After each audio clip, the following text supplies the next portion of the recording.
About 1966, I decided to avoid the draft. So I joined the United States Marine Corps.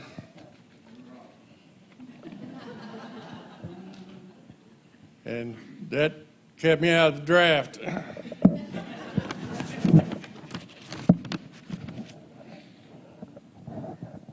The Marine Corps sent me to a couple of good schools, plus a lot of combat training. And then they increased my further education by sending me to Southeast Asia to experience a little bit of jungle training and how to dodge bullets.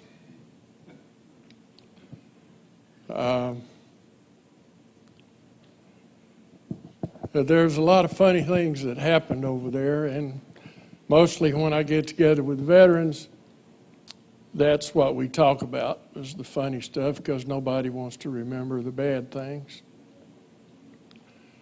But there was one night we were getting hit real hard with rockets and mortars during the '69 Tet, and I had section duty at our office, so I was the only one there, and there was a guy in the photo lab who was the only one there watching his section. Well, as things blew up all night long, and I was running back and forth to the bunker, and I'd run over there and beat on his door, and couldn't raise him. So with everything blowing up around us and machine gun bullets hitting the trucks and all that, I figured this old boy's dead, because I've tried everything I know to raise him and all the shells blowing up. Come daylight, he came walking out of the hooch, stretching and yawning. I said, "Man, where have you been? I thought you were dead." He looked around, and there was buildings gone and things blown up and holes in things. And he said, "I have this sleeping problem. When I go to sleep, nothing wakes me up." And he explained to me that one night it was raining pretty hard when he was assigned to 1st Tanks Division. To get out of the rain, he crawled up under one of the tanks. Well, they came under mortar attack that night. The tank drove off, left him laying out on the ground. He still didn't wake up. So you see a lot of funny things happen over there, and a lot of exciting things, like being placed on an LP at night, which means you go sit out in the jungle in the dark by yourself and let them know when the enemy shows up. That's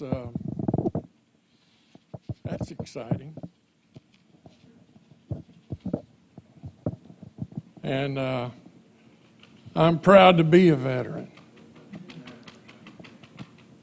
The cost has been high for most of us. Some of my friends gave their lives for their effort. Their families were given a flag. The flag that we fought under with pride. Once in Vietnam, after an all-night attack by the NVA, when it came daylight, I saw another flag flying over me, a North Vietnam flag. It was yellow with a red star in its center. It made my blood run cold. Were we overrun? Then I saw another Marine scramble up that tower and pull that ugly flag down. I knew we must have prevailed against the attack. But I was marked for life by an enemy flag flying over me.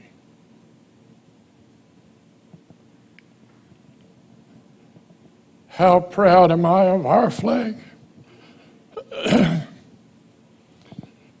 It represents home, freedom, God, and our way of life.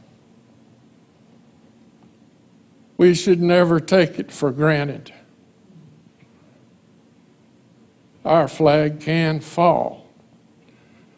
If we give America away to some of the people in this nation who are damaging us with non-Christian politics, you too may awaken to an enemy flag over us.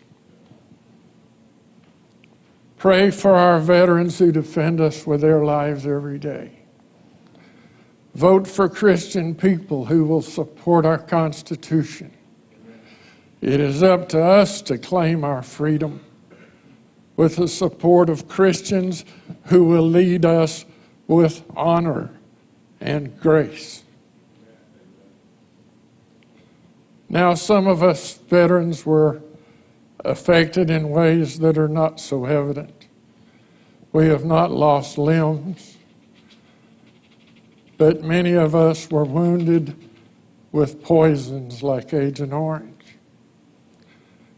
It has created cancer, diabetes, cardiac disease, and many disorders to our nervous system. I was just blessed with a 5-way heart bypass. Then there is post-traumatic stress disorder, PTSD. It steals our lives with fear and reactions that make us appear crazy, since the war is still with us in our dreams and our minds. But we gave our all for America, for freedom, and for you.